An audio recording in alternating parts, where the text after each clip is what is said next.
కార్యక్రమమే కదూ. నేటి దిన వాక్య ధ్యానం కొరకు పరిశుద్ధ గ్రంథాన్ని తెరిచి యెషయా గ్రంథం 25వ అధ్యాయము 8వ వచనంలో రాయబడిన 2వ వాక్య భాగాన్ని చదువుకుందాం. ప్రభు అయిన యెహోవా ప్రతి వాని ముఖం మీద బాష్ప బిందువులను తుడిచివేయును. చదవబడిన ఈ వాక్య భాగంలోని దీవెన నా ప్రియులకు మీరందరూ పొందుదురు గాక. విశ్వాస జీవితంలో ఎదుర్కొనే అనేక సమస్యలను బట్టి బంధుమిత్రులు, రక్త సంబంధికులు, ఇరుగు పొరుగువారు, కుటుంబ సభ్యులు, ఆర్థిక, ఉద్యోగ, ఇలా ఎన్నెన్నో సమస్యలు, అలానే ప్రభునందు విశ్వాసం ఉంచని అవిశ్వాసులైనటువంటి వారితో కలుగు శోధనల చేత దుఃఖము అనేవి మన జీవితంలో మనం ఎదుర్కొన్న వారమై ఉంటాం. అయితే 56వ కీర్తన 8వ చరణంలో రాయబడినటువంటి వాక్య భాగంలో ఇక్కడ కీర్తనకారుడైనటువంటి దావీదు గారు అంటున్నారు, నా సంచారములన్నీ నువ్వు లెక్కించి ఉన్నావు, నా కన్నీళ్లు నీ బుడ్డిలో నుంచబడి ఉన్నవి, అవి నీ కవిలలో కనబడును కదా అని ఇక్కడ తెలియచేయటం మనం గమనించగలం. మనం కార్చిన కన్నీరు అది ప్రభువారి యొక్క బుడ్డిలో ఉంచబడి ఉన్నదని, అది నిశ్చయముగా ప్రభు కవిలలో అనగా ఆయన పుస్తకంలో కనబడును అనేటటువంటి విషయాన్ని ఇక్కడ ఎంతో విశ్వాసంతో తెలియచేయటం మనం గమనించగలం. ప్రభు నిమిత్తం మనం ఈ లోకంలో ఎదుర్కొనేటటువంటి దుఃఖాన్ని ఆయన మర్చిపోయేటటువంటి దేవుడు ఎంత మాత్రము కాదు. మన కన్నీళ్లకు ఆయన తన దృష్టిలో దానిని ఎంతో విలువ కలిగినదిగా ఎంచుకునేటటువంటి దేవుడు. మన వేదన, మన విచారం, మన హృదయంలో ఉన్నటువంటి బాధ అంతా ప్రభువుకు తెలుసు. నిశ్చయంగా ఆయన చూస్తూ ఉన్నటువంటి దేవుడు.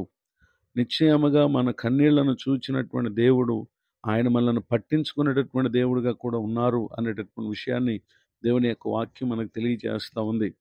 నిర్గమకాండము 2వ అధ్యాయము 23వ వచనం మొదలుకొని 25వ వచనం వరకు రాయబడినటువంటి వాక్య భాగాల్లో ఐగుప్తు దేశంలో ఇశ్రాయేలు ప్రజలు తాము చేయుచున్న వెట్టి పనులను బట్టి నిట్టూర్పులు విడుచుచు మొరపెట్టుచుండగా తమ వెట్టి పనులను బట్టి వారు పెట్టిన మొర్ర దేవుని యొద్దకు చేరెను.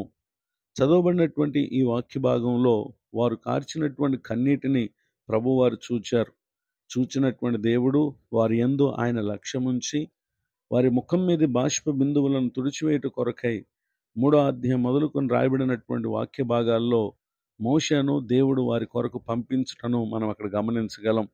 ఆయన అంటున్నారు 3వ అధ్యాయం 7వ వచనంలో, నేను ఐగుప్తులోను నా ప్రజల బాధ నిశ్చయముగా చూచాను, పనుల్లో తమను కష్టపెట్టు వారిని బట్టి వారు పెట్టిన మొర్ర వింటిని, వారి దుఃఖములు నాకు తెలిసై ఉన్నవి అని ఇక్కడ తెలియచేయటను గమనించగలం. ఆ కారణం చేత ప్రభు వారు మోషే గారి ద్వారా వారిని ఐగుప్తు దేశం నుండి కనాను దేశమునకు పాలుతేళ్లు ప్రవహించేటటువంటి ఒక సంతోషకరమైన చోటికి దేవుడు వారిని నడిపించి వారి ముఖం మీద బాష్ప బిందువులను తుడిచివేసిన దేవుడిగా ఉండుటను మనం గమనించగలం. ఇలాంటి అనేక సంఘటనలు పరిశుద్ధ గ్రంథములో ఎందరో కన్నీరు కార్చగా వారి కన్నీటిని ఆయన తన బుడ్డిలో ఉంచుకొని తన కవిలలో వాటిని జ్ఞాపకార్థంగా ఉంచి తగిన సమయమందు వారికి గొప్ప సంతోషాన్ని, విడుదలను, ఆశీర్వాదాన్ని ప్రభు అనుగ్రహించుటను మనం గ్రంథంలో గమనించగలం. 1 సమూయేలు గ్రంథం 1వ అధ్యాయము 4వ వచనం మొదలుకొని రాయబడినటువంటి వాక్య భాగాల్లో 10వ వచనమందు బహు దుఃఖాక్రాంతురాలే వచ్చి యెహోవా సన్నిధిలో ప్రార్థన చేసిన హన్నాను మనం చూస్తాం. దేవుడు ఆమెను దీవించి ఆమె చేసినటువంటి ప్రార్థన ఆలకించి ఆమె కుమారుని ఇవ్వగా ఆ కుమారుని తీసుకుని వచ్చి ఆమె మందిరంలో సమర్పించిన తర్వాత మరలా ప్రభు ఆమెను దర్శించి 1 సమూయేలు గ్రంథం 2వ అధ్యాయం 21వ వచనంలో 3 కుమారులను 2 కుమార్తెలను ఆమె కనుటను గమనించగలం. ఆమె ఒక్క బిడ్డ కొరకు కన్నీరు కార్చింది, కానీ దేవుడు ఆమెను మరలా దీవించి సమూయేలు కాకుండా మరొక 5 బిడ్డల్ని, అనగా మొత్తం మీద 6 బిడ్డలను ప్రభువిచ్చి ఆమె కన్నీటిని తుడిచినటువంటి దేవుడిగా ఉన్నటువంటి విషయాన్ని మనం గమనించగలం. అంత మాత్రమే కాక మత్తయి సువార్త 5వ అధ్యాయము 11, 12 వచనాలు రాయబడినటువంటి వాక్య భాగంలో, నా నిమిత్తం జనులు మేము నిందించి హింసించి మీ మీద అబద్ధముగా చెడ్డ మాటలల్లో పలుకున్నప్పుడు మీరు ధన్యులు, సంతోషించి ఆనందించండి, పరలోకమందు మీ ఫలం అధికమగునని ఇక్కడ ప్రభువారు సెలవిచ్చటని మనం గమనించగలం.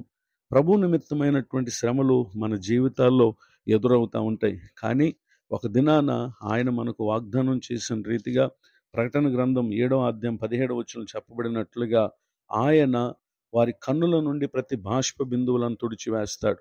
ఆయన రాజ్యం చేరిన తర్వాత ఇంక అక్కడ కన్నీరు, దుఃఖము, వేదన అనేవి ఉండవు. గనుక ఈ మాటలు వింటున్నటువంటి నా ప్రియ సహోదరి సహోదరులు, నిశ్చయముగా ఈ వాగ్దానమునకు మీరు పాత్రలు కావాలని కోరుతూ ఈ మాటలు ముగిస్తున్నాను. ప్రార్థన. కృపగల తండ్రి, వందనాలు. నేడు విన్న ఈ మాటలు మా ప్రియుల హృదయాల్లో ఫలింపు చేయండి. నూతన సంవత్సర దయాకిరీటాన్ని పొందిన ప్రియులను దీవించండి. మీ పరిచయలో ఉన్న సేవకులను ఆశీర్వదించండి.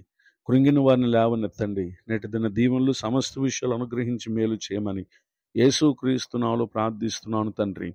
ఆమేన్. తండ్రి, కుమార, పరిశుద్ధాత్మ దేవుడితోడ నడిపించునుగాక.